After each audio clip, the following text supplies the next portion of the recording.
Hey, this is Rafa. I want to add my 2 cents to this. Allison does a really good job in explaining the high level part of it. So let's talk about what you're asking for. How do you link it all together? Here's the thing. People don't like doing this work. And this is where it makes a difference of you being an effective manager and you being an average manager. So let's go. The first thing you have to do, pre-work. Set up the activities. Well, when I talk activities, is all those other jobs that you have with the frequency and the reasonable expectation. Say, for example, if your job is inbound support, there's probably 4 or 5 jobs that you have to do as your employee.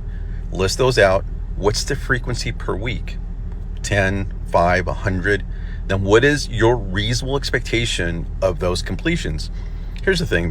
I don't know. Well, pick a number, right? Start with a number, then it's going to get better. Say, for example, if it's an inbound call, how long should they take? 2 minutes, 5 minutes, 10 minutes, whatever that number, you have to pick a number. So you do that. The second thing you have to do is meet with your boss, which you should have already done. Establish roles and responsibility and what's the overall goal. What are those overall things you have to look at? Productivity and quality, 2 main things. And if you don't know KPIs, you go where? You know where to go and download the guide. It's a must. You have to know those things.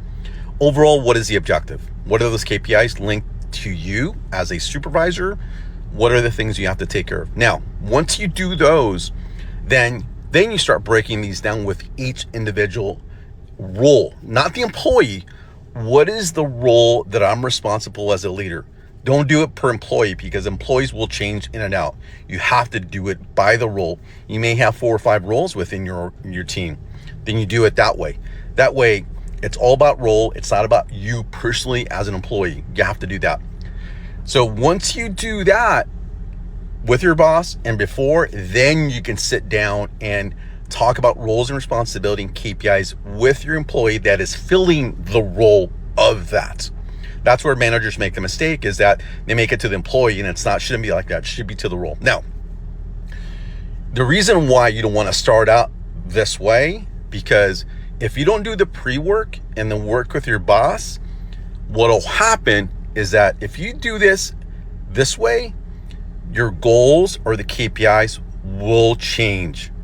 And if you change those too frequently and you've already met with your employee, it's unfair for the employee for you to change those too frequently. And they'll get pissed off about, hey boss, why are you changing this after a month?